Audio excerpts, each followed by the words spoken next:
Now there's nothing better than a homemade fresh cornbread and some good butter. Oh, you could just eat all day.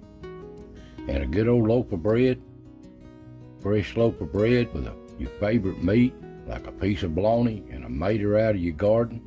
Oh, they ain't nothing better. And you can get all this stuff at your local grocery stores nowadays, of all kinds, cornmeal, flour, bread. But back then they didn't have it. So I'm going to show you what they used to do back in the old days. How they got their cornmeal, how they made it, how they made their flour, and how these old mills work.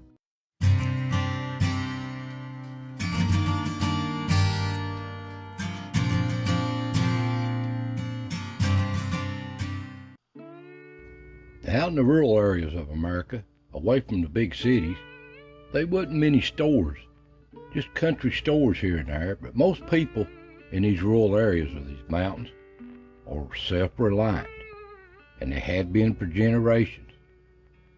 They growed their own poultry, chickens, whatever they needed, their own hogs, on these little, didn't have to be a big farm either. And they made their own butter, their own cattle if they could afford it. They had an old milk cow, that's for sure. And the land they had, some was good, some was rough, but they worked what they had. And they worked it hard too, to raise a garden. And they had all kinds of bounty if they had a good weather that summer. They growed about anything they needed. And believe me, they canned everything. They prepared for winter like this. They canned everything, even the corn, everything. There wasn't nothing that they couldn't can one way or another. But they prided themselves on corn. Big old fields of corn. And this is for their livestock too. And they didn't have no tractors or nothing like that. They just sun up to sun down hoeing this corn. I've heard a lot of these old guys tell me about hoeing this corn. But they raised a lot of good corn if they had a good year for the crop that year, good weather. And they pride themselves on this corn too.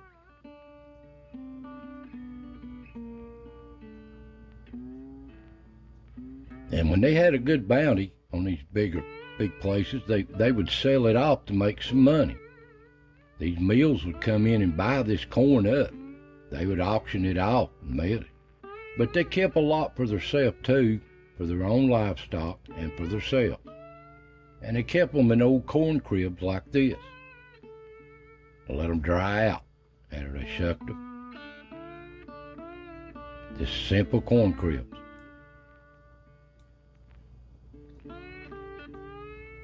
Some big, some small. All made by hand. And they let this corn dry out.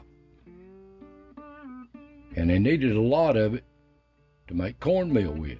So they would get in these corn cribs and shuck their corn like this down, get it off the cob. Because they was going to take it to be processed for cornmeal flour.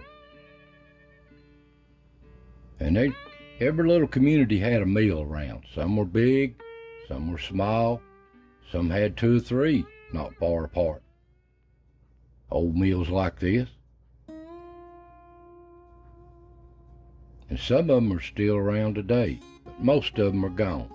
They're just a figure of our imagination of our past. But some of them, they're just remnants of them. They don't work. And they're just about gone. Oh, you see old places like this? I love to see this old stuff. A thing of how our forefathers, how they struggled in these mountains. And they powered these things, these water wheels on these grist mills with little creeks. They channeled the water. Now here's an old one I'll take in. It's no longer in service, but it's at Big Ridge State Park. They keep it just for a showpiece. It don't being used. There's the old millstones. It was a livelihood in it today. How much corn is it ground up?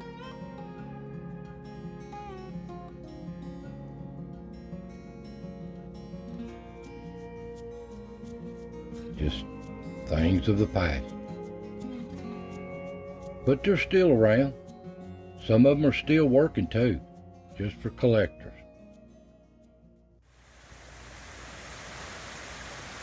And they channel this water, what they could find, a creek or something. They channel this water in these little raceways down to the mill to turn the wheel.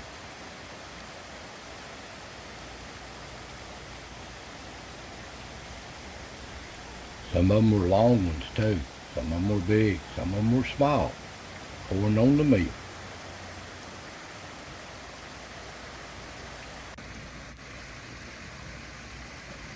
That raceway would run down and turn this wheel. Now here is actually how a water grist mill works. A little drawing I made. You can look at it here. The water comes down the raceway, turns the water wheel. The water wheel turns the shaft, which has a gear on it. And the gears turn a pinion gear, which turns another shaft that's got the millstones on it. And they grind between each other when the corn's down in there, and it grinds it up. Now some of them, the newer ones, they got metal gears in them. They've upgraded them from wood. They used to be made out of wood. But here's one running, an old one, with metal gears. And they can be loud too. And here's what they use to grind the corn with, called millstones. These are old ones that just wore out. They have to change them out. You can see them laying around here and there. These are collector's items. But they still make them. And they make a certain pattern certain people do, and they patent these. But they're a rare commodity nowadays. But here's how it works. The corn goes in the hopper at the top, and it trickles down through there in between the millstones.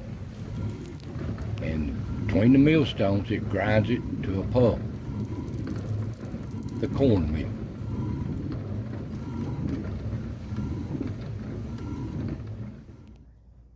Now, the bigger ones, back in the day, the bigger mills, they would buy this corn up, and they would sack it up, and they'd sell it.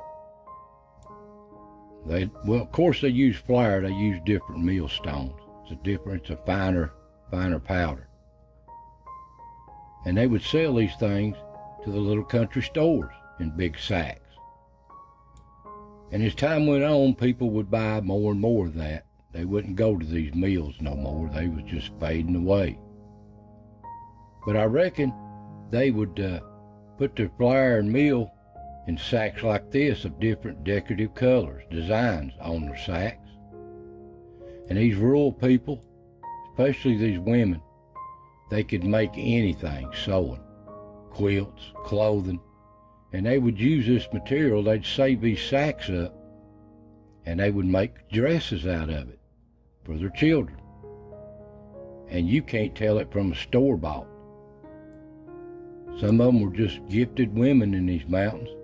They could make this, and many a child has wore clothes made from these cornmeal and flour sacks over the years, going to school. But these old mills, they're just a thing of our past. They're just going away. These are old pictures. But some of them are being repaired and kept up just for future generations to show what they are. And they still work, some of them. But these are a thing of our past. You don't learn this in no school books. This needs to be passed on to the next generation of how things used to be in these old mountains. And there's nothing better than old cornbread. So next time you're eating some cornbread, think about how it used to be made. So I hope you enjoy these little videos of our history, of how things used to be. So I want to thank you for watching. God bless, and I'll see you next time.